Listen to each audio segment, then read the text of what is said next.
ഡൽഹിയിലെ കാര്യങ്ങളെല്ലാം തീർച്ചപ്പെടുത്തി കഴിഞ്ഞിരിക്കുകയാണ്. ഇനി ആര് ഡൽഹിയെ നയിക്കും എന്നുള്ളതാണ് അറിയേണ്ടത്. BJP വെന്നിക്കൊടി പാറിച്ചിരിക്കുന്ന ഒരിടമാണിപ്പോൾ ഡൽഹി. എന്തായിരിക്കും എന്നുള്ളതാണ് അറിയേണ്ടത്. ഇതുമായി ബന്ധപ്പെട്ട് പല പ്രതികരണങ്ങൾ ഉണ്ടാകുന്നു. മാധ്യമങ്ങൾ പല നേതാക്കളുടെയും ബൈറ്റുകൾ എടുക്കാൻ ശ്രമിക്കുകയാണ്. കാരണം 27 കൊല്ലത്തിന് ശേഷമായിരുന്നു ഡൽഹിയിൽ BJP അധികാരം പിടിച്ചെടുക്കുന്നത്. അതും അത്ഭുതപ്പെടുത്തിക്കൊണ്ടാണ്. ഡൽഹി പോലൊരു സംസ്ഥാനത്ത് AAPയുടെ ശക്തി കേന്ദ്രമാണല്ലോ. കഴിഞ്ഞ തെരഞ്ഞെടുപ്പിൽ 62 സീറ്റായിരുന്നു AAPക്ക് ഉണ്ടായിരുന്നു, BJPക്ക് വെറും 8 സീറ്റ്. അപ്പോൾ എല്ലാവരും ചോദിച്ചത് തന്നെ 8-ൽ നിന്ന് BJPക്ക് കേവല ഭൂരിപക്ഷത്തിലേക്ക് എത്താൻ കഴിയുമോ എന്ന ചോദ്യം ഉന്നയിക്കുന്നവരെ പോലും ഞെട്ടിച്ചുകൊണ്ട് 36 സീറ്റാണ് കേവല ഭൂരിപക്ഷം. അതിപ്പോൾ 48ലേക്ക് എത്തി നിൽക്കുന്ന ഒരു സാഹചര്യമുണ്ട്. എന്ന് പറഞ്ഞാൽ അധികം ജനങ്ങൾ ഒന്നടങ്കം ഒരു ഗ്രാമപ്രദേശമില്ല, നഗരപ്രദേശമില്ല, സാധാരണക്കാരില്ല, മതത്തിനും അതീതമായി വലിയ രീതിയിലുള്ള ഒരു BJPയുടെ തരംഗമാണ് ഉണ്ടായിരിക്കുന്നത്. മുൻപ് ഇത്തരം തരംഗം ഉണ്ടാകുന്ന ലോക്സഭാ തെരഞ്ഞെടുപ്പിലാണ്. BJP അവിടെ തുടർച്ചയായി തന്നെ 2014-ലും 2019-ലും 2024-ലും തുടർച്ചയായി തന്നെ അവിടുത്തെ 7 സീറ്റും BJP നേടുക, 50%-ലധികം വോട്ട് നേടുന്ന ഒരു പാർട്ടി ആയിരിക്കുമ്പോഴുമാണ് ഈ നിയമസഭാ തെരഞ്ഞെടുപ്പ് വരുമ്പോൾ ദയനീയമായി തന്നെ പരാജയപ്പെടുന്നത്. അതിൽ ഏറ്റവും ദയനീയമായി പരാജയപ്പെട്ടിരിക്കുന്നത് 2015-ലാണ്. 67 സീറ്റ് AAP നേടുകയും വെറും 3 സീറ്റിലേക്ക് BJP ചുരുങ്ങിപ്പോകുന്ന ഒരു അവസ്ഥയുമുണ്ട്. അടുത്ത 2020-ലേക്ക് വരുമ്പോൾ വേറെ 5 സീറ്റ് വർദ്ധിപ്പിച്ച് 8 സീറ്റിലേക്ക് എത്തുന്നു. പക്ഷേ ഇപ്പോൾ അങ്ങനെ പരാജയങ്ങൾ ഉണ്ടായതിന് പിന്നാലെ തന്നെ ഈ ലോക്സഭാ തെരഞ്ഞെടുപ്പിന് ശേഷം നരേന്ദ്രമോദിയും RSSും നേരിട്ട് തന്നെ ആ പ്രവർത്തനം ഏറ്റെടുക്കുകയാണ് ചെയ്തത്. അവിടുത്തെ പ്രചരണങ്ങൾ ഏറ്റെടുത്തു. കാരണം ഈ ഒരു ഭരണസിരാ കേന്ദ്രമാണല്ലോ. നരേന്ദ്രമോദിയും പല നേതാക്കളോടും താമസിക്കുന്ന ആ നാട്ടിൽ പോലും BJPക്ക് അധികാരത്തിൽ എത്താൻ കഴിയുന്നില്ലാത്ത ചീത്തപ്പേരുണ്ട്. അതിന് മാറ്റാനുള്ള ശ്രമങ്ങൾ RSS തന്നെ നേരിട്ടെടുക്കുന്നു. ചേരി പ്രദേശങ്ങളിൽ നിരന്തരം മീറ്റിങ്ങുകൾ വിളിക്കുന്നു. ചേരി പ്രദേശങ്ങളിലെത്തി ജനങ്ങളുമായി സംസാരിക്കുന്നു. അടുത്ത് BJP സർക്കാർ വന്നാൽ എന്താണ് BJP ചെയ്യാൻ ഉദ്ദേശിക്കുന്നത്, BJPയുടെ പദ്ധതികൾ എന്താണെന്ന കാര്യങ്ങൾ അവരെ ബോധ്യപ്പെടുത്തുന്നു. മുൻകാലങ്ങളിൽ ഈ AAP വലിയ സൗജന്യങ്ങൾ നൽകിയിരുന്നു. അതിനെല്ലാം വിമർശിച്ചുകൊണ്ടായിരുന്നു BJPയുടെ പ്രചരണം ഉണ്ടായത്. കാരണം ഈ പണം, കാരണം ഒരാൾക്ക് സൗജന്യമായി പണം നൽകുകയാണെങ്കിൽ അദ്ദേഹം ജോലിക്ക് പോകില്ല, അവിടെ സാമ്പത്തികമായി തകരും, അവിടെ ഡൽഹിയുടെ തന്നെ സാമ്പത്തിക അവസ്ഥ തന്നെ പൂർണ്ണമായി ഇടിയുമെന്ന രീതിയിലുള്ള പ്രചരണമായിരുന്നു മുൻകാലങ്ങളിലല്ല. ഇപ്പോൾ BJP പറയുന്നത് ഞങ്ങളും സഹായം തരാം. എന്താണോ സഹായം AAP നൽകിയത് അതിനേക്കാൾ ഇരട്ടി ഞങ്ങൾ നൽകാം എന്നാണ് ഇപ്പോൾ നിർത്തലാക്കുന്നില്ല. അത് BJP അതിൽ നിന്ന് പാഠം ഉൾക്കൊണ്ട്, കാരണം 2 തിരഞ്ഞെടുപ്പുകളിൽ പരാജയപ്പെട്ടതിന് പിന്നാലെയാണ് ഈ തീരുമാനത്തിലേക്ക് എത്തിയത്. അപ്പോൾ ഇപ്പോഴുള്ള ഏറ്റവും പ്രധാനപ്പെട്ട ചോദ്യം ആരായിരിക്കും മുഖ്യമന്ത്രി എന്നത്. എന്തായാലും മുഖ്യമന്ത്രിക്ക് വേറെ തലവേദനയൊന്നും വരാൻ സാധ്യതയില്ല. ഇപ്പോൾ നരേന്ദ്രമോദി പോലും കേവല ഭൂരിപക്ഷമില്ലാതെ ചെറിയ രീതിയിൽ ഭയപ്പെട്ടാണല്ലോ, ഒരാൾ അങ്ങോട്ട് ചാടിയാവല്ലോ ഇങ്ങോട്ട് ചാടിയോ, നിതീഷ് മറുകണ്ഠം ചാടുകയോ ചന്ദ്രബാബു നായിഡു മറുകണ്ഠം ചാടുമോ എന്ന ഭയം ഉണ്ട്. പക്ഷെ ആ ഭയം എന്തായാലും ഡൽഹിയിലെ മുഖ്യമന്ത്രിക്ക് ആവശ്യമില്ല. ഇപ്പോൾ തന്നെ 46 സീറ്റിലധികം നേടിയിട്ടുണ്ട്. അവിടെ ഭരിക്കാൻ വെറും 36 സീറ്റ് മാത്രം മതി. പല പേരുകൾ ഉയർന്നു വരുന്നതിൽ ഏറ്റവും പ്രധാനപ്പെട്ട പേര് പർവേഷ് ശർമ്മയാണ്. അത് കെജ്രിവാളിനെ തോൽപ്പിച്ച നേതാവാണ്. കെജ്രിവാൾ അറിയാലോ, അണ്ണാ ഹസാരെയുടെ സമരവുമായി ബന്ധപ്പെട്ട് അത്ഭുതപ്പെടുത്തുന്നു. കെജ്രിവാളാണ് ആദ്മി എന്ന് പറയുന്നത്. വളരെ എല്ലാവരും അത്ഭുതപ്പെടുത്തിയതാണ് ഈ കെജ്രിവാളിന്റെ ഈ അണ്ണാ ഹസാരെയുടെ സമരത്തിന് ശേഷം കെജ്രിവാൾ ഒരു വാർത്താ സമ്മേളനം വിളിക്കുന്നു. അന്നത്തെ പ്രധാന നേതാക്കൾ സിസോദിയും ശാന്തിഭൂഷണും അടക്കമുള്ള പല നേതാക്കളും, യോഗേന്ദ്ര യാദവ് അടക്കമുള്ള നേതാക്കളും ഒരു പത്രസമ്മേളനം വിളിച്ചിട്ട് ആ പാർട്ടിയെ പ്രഖ്യാപിക്കുകയാണ്. എല്ലാവരും കരുതി ഈ പാർട്ടിയെ കൊണ്ട് എന്ത് സാധിക്കും, ഒരു ചെറിയൊരു പാർട്ടി, അതും ചൂലാണ് ചിഹ്നം, എന്നിട്ട് പറയുകയാണ് ഈ അഴിമതിയെ തുടച്ചു നീക്കുമെന്നെല്ലാം പറയുമ്പോൾ അങ്ങനെ ആരും പ്രതീക്ഷിച്ചില്ല. അതോടൊപ്പം തന്നെ ഈ ഫോണിലൂടെ മെമ്പർഷിപ്പ് എടുക്കുന്നു.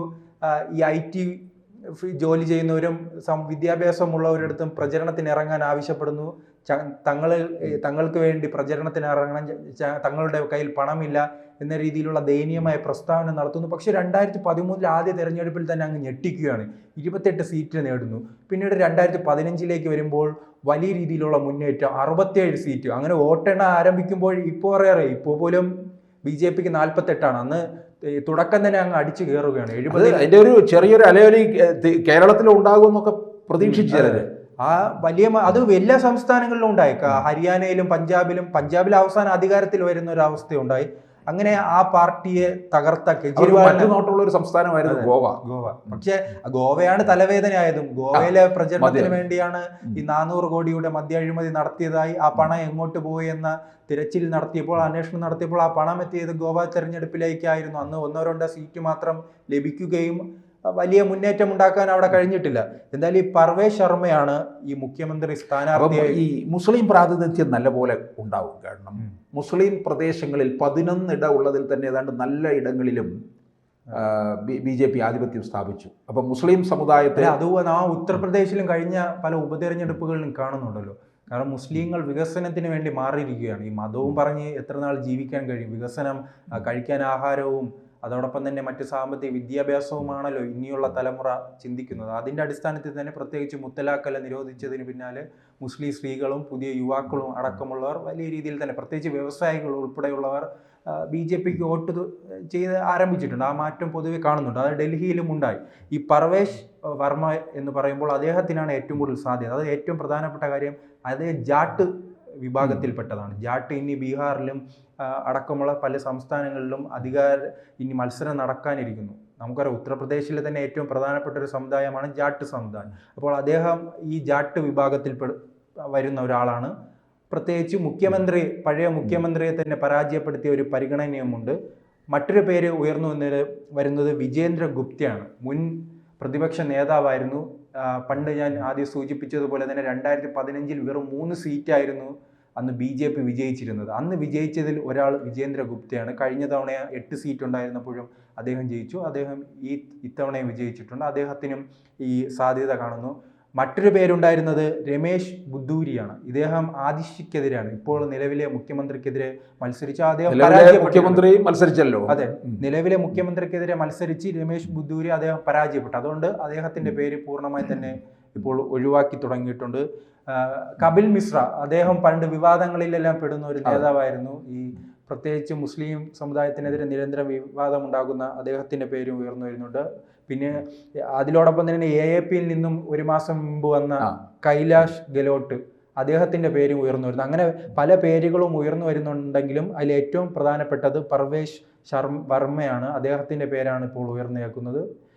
ഇനി സമുദായത്തെ ചേർത്ത് നിർത്തുന്നതിന് വേണ്ടി തന്നെ അത്തരത്തിലേക്ക് പോകും എന്നാണ് അറിയാൻ കഴിയുന്നത്. ജാട്ട് വിഭാഗത്തെ കൂടെ നിർത്തുക, അതാണ് ലക്ഷ്യം. അതോടൊപ്പം തന്നെ കെജ്രിവാൾ എന്ന പ്രധാനപ്പെട്ട നേതാവിനെ പരാജയപ്പെടുത്തിയെന്നൊരു പോസിറ്റീവ് ഒരു പോയിന്റും ഇദ്ദേഹത്തിനുണ്ട്. അങ്ങനെ പക്ഷേ എന്തായാലും BJP അങ്ങനെ വലിയ പെട്ടെന്നൊന്നും അങ്ങനെ തീരുമാനം എടുക്കുന്നതല്ലോ. ആഴ്ചകളോളം കാത്തിരുന്നായാലായിരിക്കും മുഖ്യമന്ത്രി സ്ഥാനാർത്ഥിയെ മുന്നിൽ നിർത്തിയില്ല. കാരണം നരേന്ദ്രമോദിയുടെ വികസന പ്രവർത്തനങ്ങൾ, അദ്ദേഹത്തിന്റെ നയങ്ങളും ചൂണ്ടിക്കാട്ടിയാണ്. നേരത്തെ തന്നെ എത്രയോ കോടിയുടെ ഒരു പാക്കേജ് തന്നെ ഡൽഹിക്ക് മാറ്റിവെക്കുകയും ചെയ്തിരുന്നു. ആ രീതിയിലുള്ള വികസനമെല്ലാം മുൻനിർത്തിയാണ്. ബഡ്ജറ്റിൽ തന്നെ അവസാന ഘട്ടം നിർമ്മല സീതാരാമന്റെ ഡൽഹിക്കും ബീഹാറിനും വേണ്ടിയുള്ള ഒരു ബഡ്ജറ്റാണെന്ന വിമർശനം പോലും ഉണ്ടായി. പക്ഷെ അത് ഡൽഹിയിലെ ജനങ്ങൾ അത് ഏറ്റെടുത്തു. അങ്ങനെയാണെങ്കിൽ ഞങ്ങൾക്ക് തരുന്നെങ്കിൽ ഞങ്ങൾ വാങ്ങാൻ തയ്യാറാണ്, BJPക്ക് വോട്ട് ചെയ്യാമെന്ന രീതിയിലുള്ള ഒരു നീക്കത്തിലേക്ക് പോയി വലിയ രീതിയിലുള്ള മുന്നേറ്റം ഉണ്ടായിട്ടുണ്ട്. 27 വർഷത്തിന് ശേഷം വരുമ്പോഴും അവിടുത്തെ മുഖ്യമന്ത്രി എന്തായാലും ഗംഭീരമായിരിക്കും. മുൻ മുഖ്യമന്ത്രിമാരെ പരിശോധിച്ചാൽ തന്നെ നമുക്കറിയാൻ കഴിയും. 1993 ഡൽഹിയിൽ ആദ്യമായി അവിടെ അധികാരത്തിൽ വരുന്നത്. അതിൽ ആദ്യത്തെ മുഖ്യമന്ത്രി മദൻ ഖുറാനയായിരുന്നു. അതിനുശേഷം സാഹിബ് സിംഗും, അതിൽ ഏറ്റവും പ്രധാനപ്പെട്ട മൂന്നാമത്തെ മുഖ്യമന്ത്രിയായ സുഷമ സ്വരാജ് ആയിരുന്നു. സുഷമ സ്വരാജ് അറിയാമല്ലോ, ഇദ്ദേഹം ഇവിടെ മുഖ്യമന്ത്രി ആയതിനു ശേഷമാണ് പിന്നീട് ലോക്സഭാ തെരഞ്ഞെടുപ്പ് വരുമ്പോൾ അവർ മാറി മത്സരിക്കുകയും പിന്നീട് ഇന്ത്യയുടെ തന്നെ ഒരു വനിതാ മുഖമായി മാറാൻ പോലും സുഷമ സ്വരാജിന് കഴിഞ്ഞു. അതുകൊണ്ട് തന്നെ ഈ മുഖ്യമന്ത്രിയും അങ്ങനെ ഡൽഹിയിലെ മുഖ്യമന്ത്രി ഭാവിയിലെ ഏറ്റവും പ്രധാനപ്പെട്ട ഒരു നേതാവായി മാറാൻ, ഇന്ത്യയിലെ തന്നെ ഏറ്റവും പ്രധാനപ്പെട്ട നേതാവായി മാറാൻ സാധ്യതയുള്ള ഒരു നേതാവായിരിക്കും വരുന്നത്. BJP എന്തായാലും ഈ ആഴ്ചയിൽ തന്നെയായിരിക്കും ആ തീരുമാനം അടിയന്തരമായി തന്നെ ഉണ്ടാകും. കാരണം BJPക്ക് ഒറ്റയ്ക്ക് തന്നെ കേവല ഭൂരിപക്ഷമുണ്ടല്ലോ. അതുകൊണ്ട് മറ്റു പാർട്ടികളുടെ സഹായം തേടാനോ മറ്റ് MLA-മാർ മറുകണ്ഠം ചാടുമോ എന്നൊന്നും ഭയപ്പെടേണ്ട കാര്യമില്ല. കൃത്യമായി തന്നെ ഒരു നേതാവിനെ മുൻനിർത്തി BJP ഡൽഹി ഭരിക്കും.